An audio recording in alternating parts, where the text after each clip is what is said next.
Assalamualaikum warahmatullahi wabarakatuh. Salam sejahtera untuk kita semua. Salam jumpa dengan saya. Sahabat sekalian, kali ini saya akan menyampaikan ketentuan pasal 3 Undang-Undang Nomor 7 Tahun 2017 tentang pemilihan umum. Pada pasal 3 disebutkan bahwa dalam menyelenggarakan pemilu, penyelenggara pemilu harus melaksanakan pemilu berdasarkan pada asas langsung, umum, bebas, rahasia, jujur, dan adil.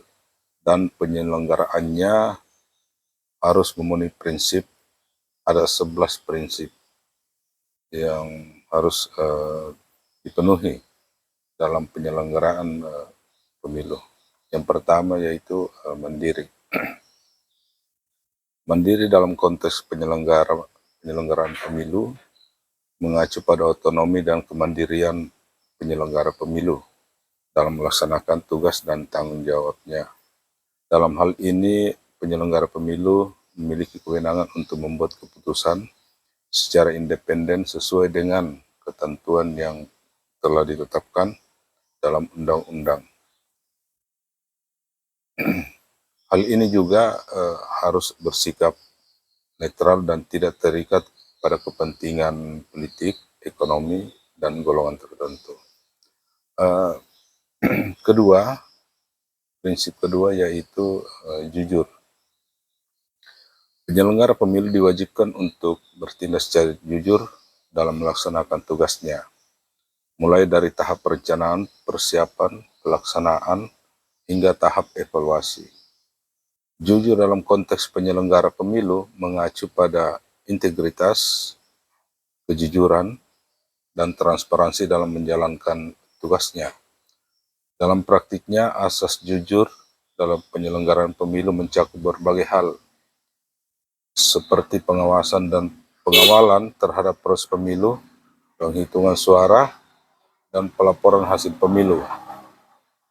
Penyelenggara pemilu juga harus menjaga netralitas dan tidak terlibat dalam kepentingan politik tertentu yang dapat mempengaruhi hasil pemilu. Asas jujur dalam penyelenggaraan pemilu sangat penting untuk menjamin keadilan, kepercayaan masyarakat, dan keabsahan hasil pemilu. Dengan demikian, dengan menjunjung tinggi asas jujur, diharapkan pemilu dapat berjalan dengan lancar, adil, dan dapat dipertanggungjawabkan. Prinsip yang ketiga yaitu adil. Adil dalam konteks penyelenggaraan pemilu merujuk pada prinsip kesetaraan dan keadilan bagi seluruh peserta pemilu. Hal ini berarti setiap peserta pemilu, baik partai politik maupun calon, memiliki kesempatan yang sama untuk mengikuti proses pemilu tanpa adanya diskriminasi atau perlakuan tidak adil. Asas adil ini tercermin dalam berbagai ketentuan Undang-Undang Nomor 7 Tahun 2017 seperti penegasan hak setiap warga negara untuk memilih dan dipilih tanpa adanya diskriminasi, penyelenggaraan pemilu yang transparan dan jujur, serta pemberian perlindungan hukum bagi setiap peserta pemilu dalam mengikuti proses pemilu. Asas adil juga mewajibkan penyelenggara pemilu untuk menjamin bahwa setiap proses pemilu dilakukan secara terbuka dan merata bagi semua peserta, tanpa adanya intervensi atau kepentingan pihak-pihak tertentu.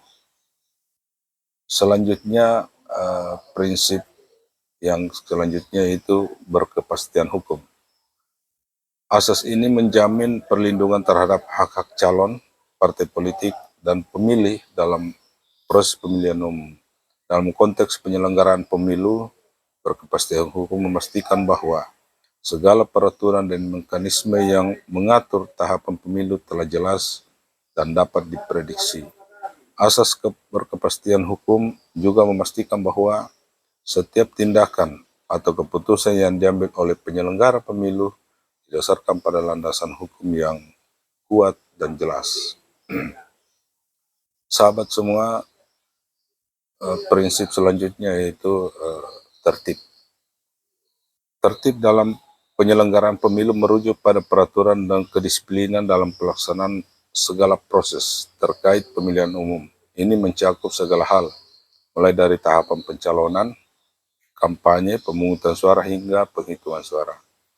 Dalam konteks ini, asas tertib memberikan pedoman bagi penyelenggara pemilu untuk menjaga agar semua proses berjalan sesuai dengan ketentuan yang ditetapkan.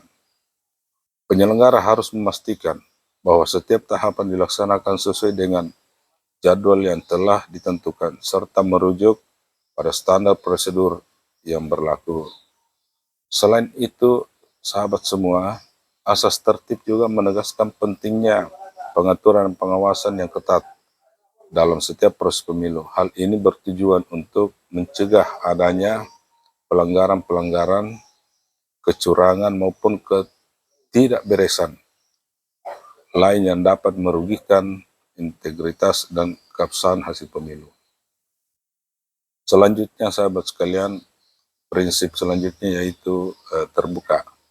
Asas terbuka dalam penyelenggaraan pemilu mengacu pada prinsip transparansi dalam segala proses yang terkait dengan pemilu. Hal ini mencakup proses penyusunan daftar pemilih, pelaksanaan kampanye, proses pemungutan suara, penghitungan suara, hingga penetapan hasil pemilu. Dengan prinsip terbuka, masyarakat memiliki hak untuk mengetahui secara detail setiap tahapan pemilu yang dilaksanakan. Penyelenggara pemilu juga diwajibkan untuk memberikan informasi yang jelas dan akurat kepada masyarakat terkait mekanisme dan prosedur pemilu itu sendiri. Selain itu, asas terbuka juga memungkinkan masyarakat untuk ikut serta dalam memantau proses pemilu guna memastikan keabsahan dan keadilan pelaksanaannya. Selanjutnya, prinsip proporsional. Prinsip proporsional ini mengacu pada pembagian kursi atau perwakilan berdasarkan jumlah suara yang diperoleh oleh masing-masing partai politik. Hal ini bertujuan untuk menciptakan keseimbangan dan representasi yang adil di dalam lembaga legislatif. Dengan prinsip proporsional, partai politik yang memperoleh suara yang signifikan akan mendapatkan jumlah kursi atau perwakilan yang sebanding dengan dukungan yang mereka terima dari pemilih. Hal ini memastikan bahwa setiap suara pemilih memiliki nilai yang sama dan tidak terpinggirkan. Artinya, setiap pemilih memiliki suara yang sama, yaitu satu nilainya, satu orang, satu nilai, satu suara. Selanjutnya, prinsip profesional. Profesionalisme dalam penyelenggaraan pemilu mengharuskan setiap pihak yang terlibat, baik dari KPU maupun Bawaslu, untuk bertindak secara profesional dan independen dalam menjalankan tugasnya. Hal ini mencakup sikap dan perilaku yang sesuai dengan standar etika dan integritas, serta kemampuan teknis yang memadai dalam mengelola seluruh proses pemilu, seperti perencanaan, pengorganisasian, pelaksanaan, pengawasan pemilu. Sahabat semua, selanjutnya prinsip akuntabilitas dalam penyelenggaraan pemilu mengacu pada kewajiban untuk bertanggung jawab atas semua keputusan dan tindakan yang diambil, serta transparan dalam segala hal terkait dengan proses pemilu. Dalam konteks ini, sahabat semua, para penyelenggara pemilu seperti KPU dan Bawaslu harus dapat memberikan pertanggungjawaban kepada publik terkait dengan setiap kebijakan dan aktivitas yang dilakukan dalam rangka penyelenggaraan pemilu. Tentu kedua lembaga ini harus membuka akses informasi sejelas-jelasnya kepada masyarakat terkait dengan tahapan, mekanisme, dan hasil dari pemilu. Selanjutnya, prinsip efektif. Prinsip efektif dalam hal ini mengacu pada kemampuan penyelenggara pemilu untuk menjalankan tugasnya dengan baik dan tepat sesuai dengan aturan yang berlaku. Dalam Undang-Undang Pemilu, efektivitas penyelenggaraan pemilu diukur dari berbagai aspek, antara lain adalah pengaturan proses pencalonan, pemilihan, serta penghitungan suara yang dijalankan secara adil, jujur, dan transparan.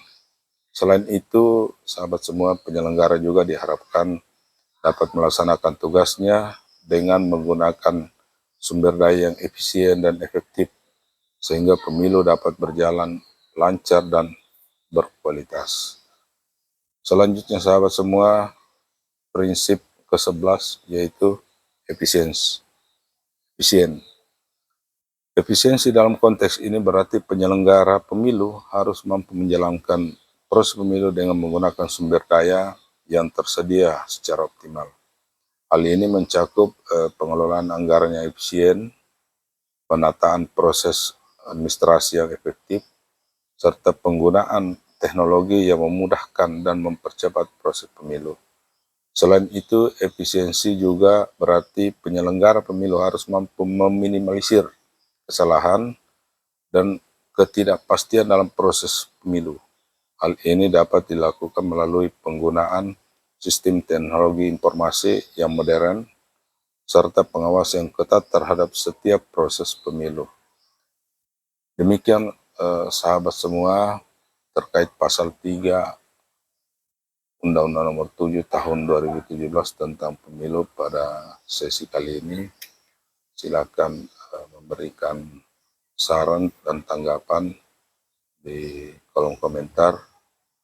Dan sahabat semua, setiap sesi saya akan membahas beberapa pasal-pasal nantinya, dan silakan mengikuti video-video yang akan saya bagikan. Terima kasih. Wassalamualaikum warahmatullahi wabarakatuh. Tetap semangat.